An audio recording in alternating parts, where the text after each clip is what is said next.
What's up, everybody? Welcome back. We are here with some more PGA DFS picks and lineup advice, FanDuel and DraftKings best bets, sleepers, lineup strategy, everything you need for the Memorial Tournament 2023 version. Welcome. I'm Brian Jester, co-founder here at Occupy Fantasy. If you're new to these videos, welcome.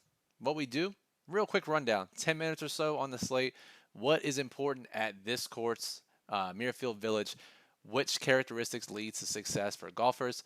How the betting markets are reacting to the players that are playing in this tournament, if there are any weather impacts, and then we close out the show with some ownership discussion. Who are the most popular golfers expected to be, and who are some sub 5% options that can help us win the biggest prizes that FanDuel and DraftKings have to offer. So let's jump into it. Now, normally we do talk about the weather in these shows every Wednesday. However, doesn't look to be a big impact this week. Let's go to the daily plug at occupyfantasy.com, written by our golf writer, Niramata, and always has a weather section and a course info section. Weather, a little bit of breeze over the weekend, but Thursday and Friday, pretty calm conditions. It doesn't look to be a wave advantage. As you know, sometimes we talk about building lineups that stack different tee times. It doesn't look like that will be a viable option this week. Stay tuned to the forecast, maybe for your weekend showdown contest. However, for the classic contest, for the week-long variety, weather is not going to come into play.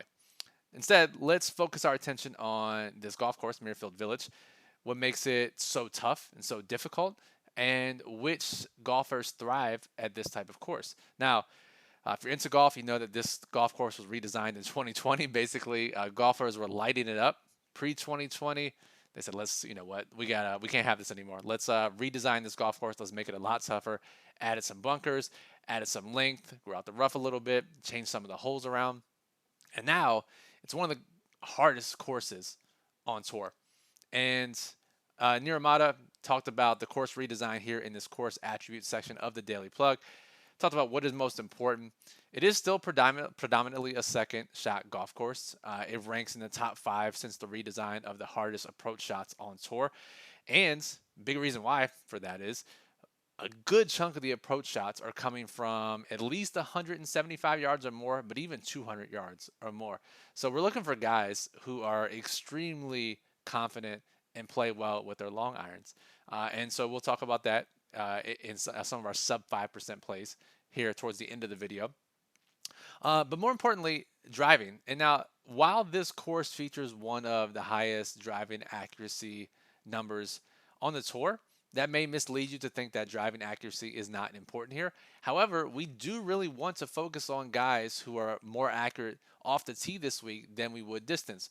If you remember during the PGA Championship, we talked about how narrow the fairways are narrow, very easy to miss. We want guys, since everyone's going to miss their fairways, we want guys that blast the ball far. And we saw Bryson up there. We saw Rory top 10. All these guys, Brooks, right? All these guys get into the top 10 because they were able to hit the ball really far.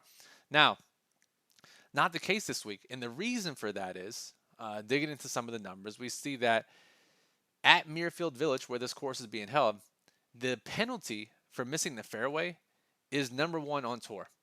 Ever since the redesign, if you miss the fairway, the difference between your score when you're in the fairway versus in the rough, this is the biggest difference on tour. So if you miss the fairway, you are in super big trouble here. So yes, we want guys that are long and accurate, ideally. That's why John Rahm is the cover of the Daily Plug this week, and ideally all golfers would have that characteristic. But when in doubt, we're favoring accuracy over distance this week. So let's keep that in mind as we're building our player profile, as you're building your player pool, looking for lower owned options, guys that are accurate, guys who can hit their long irons, guys who are great around the green. These around the green skills it's a really tough course for around the green. So all these guys, and again, once you get to the 7K options, once you get to the sub 5% options, they're not going to check all these boxes. Maybe they check one box, and that could be a reason to play them, and that can get them over the cut and into the top 20. So let's keep that in mind as we're building our lineups this week. Now, before we move into the betting market section, quick reminder, we are doing these videos every Wednesday. We haven't gotten a ton of engagement on them. We're getting some decent amount of views, but not a ton of engagement. And we need to just make sure that you guys are watching this and enjoying this. So if you're watching this now, drop a like and drop a comment. In order for us to continue to do these videos, we're going to need at least 50 likes this week and at least 20 comments. I hate to do this type of engagement farming. But help us out. Let us know that you're watching and that you're enjoying these videos. So get this video to over 50 likes, get us over 20 comments. That'll make sure that we continue to do these videos next week and beyond for the rest of the summer. So we appreciate that if you do that. All right. Speaking of the betting market, let's go back to DraftKings. Generally, what we do in these videos every week is we talk about the sharp sports books, how we're monitoring them, which golfers' odds to win have improved at all of the sharp sports books. However, as of 11 a.m. Eastern on Wednesday, not a single golfer's odds to win have improved at every single sharp sports book that we track. Normally, by this time, we have, I don't know, 3 or 4 guys, maybe up to 6 or 7. Last week we had 6 or 7.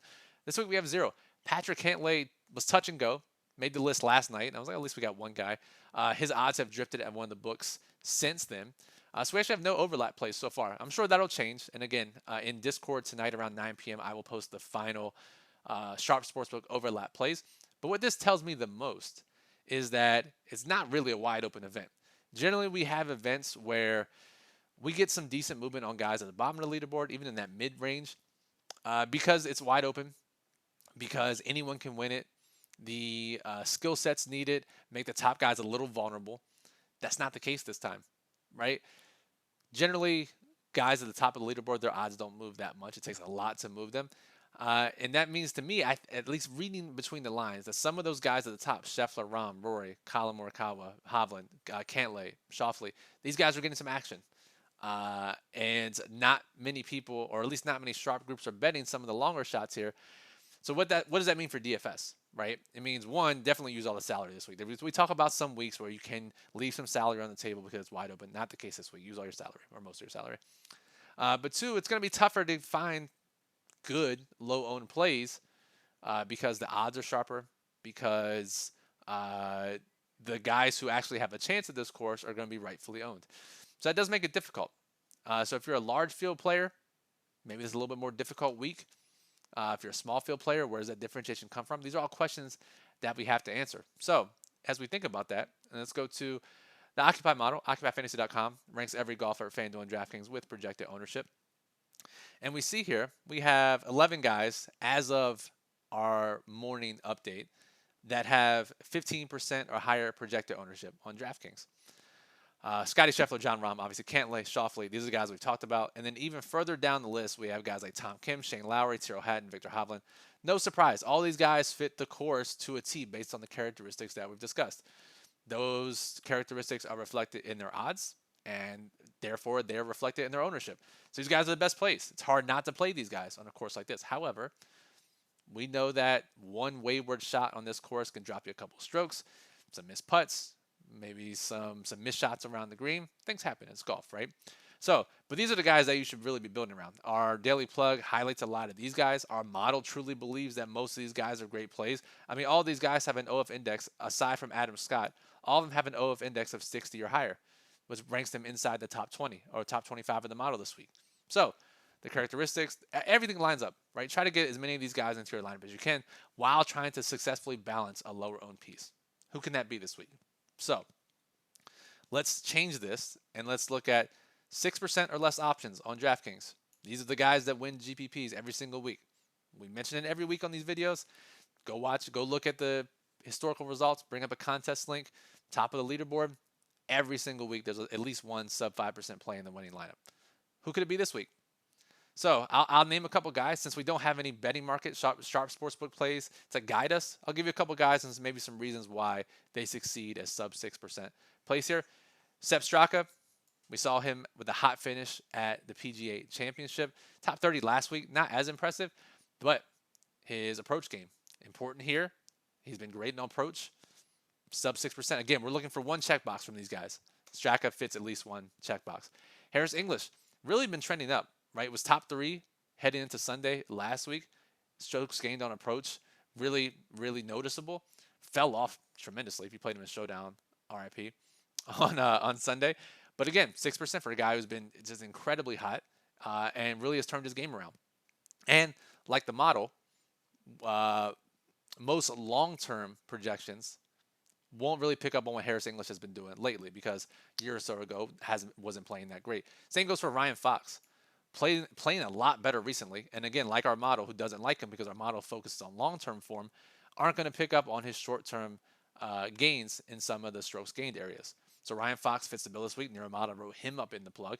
Kurt Kitayama, who seemingly we have talked about every single week in these shows, really, which concerns me obviously, is he can spray the ball off the tee. That's not great at this course. However, if you look at his performance with his long irons, 200 yards or greater on approach shots, I mean, he's up there with the best in the field this week over the past 6 months or so. He's up there with Morikawa, John Rahm. He's right with those guys. And if he can keep the ball straight and on the fairway this week, he has a chance to contend at 5% ownership.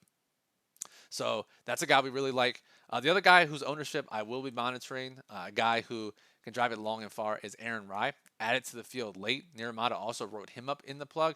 We don't project the ownership up for him yet just because he was added so late. He's 6,500 on DraftKings, Aaron Rai. Let's see. Yeah, we don't have his projected ownership updated just yet. We'll update that this afternoon. Will he stay under 6% because he's a late ad? That's the big question. But Aaron Rai is another guy that we really like this week. Let's just monitor his popularity. Any other guys that I want to hit on this week? Tom Hoagie with his approach play. But you saw the up and down nature of his performance last week. Anyone else? Anyone else? I'm just looking here to make sure no names are missed that stick out to me. I think that's it for guys that I wanted to talk about as far as their approach play goes, or any characteristic that sets them apart from other guys in their price range that could potentially help them be a low-owned option, get into GPP winning lineup. So that'll do it for this video. Here's what's next. The Wednesday update in the daily plug, OccupyFantasy.com. Niramata will come in, update the betting markets. Any final thoughts on his player pool? That'll be in the Wednesday update, 3 p.m., 4 p.m. Eastern. That'll be updated on the site. The Occupy model ownership will be updated one more time this afternoon, this evening. So make sure you check back for that. In Discord this evening, 9 p.m., I will post the final Sharp Sportsbook Overlap plays. Again, all the links that you need for these pieces of content are in the description below, so make sure you check those out after this. And I think that's it. And our final ask, try not to do this every week. Really try not to do this very often. But again, let's get this video to 50 likes and let's get it to 20 comments to show us that all of you are interested and you want to continue to see these videos over the coming weeks. So 50 likes, 20 comments, that'll let us know, hey, keep doing these videos every Wednesday. So we appreciate you. If you're not already, make sure you are subscribed to the channel. It's free to do. That'll notify you whenever we upload these videos for both PGA and other DFS sports. And we appreciate that. So Brian Jester, Occupy Fantasy, thank you for listening and good luck at the Memorial Tournament.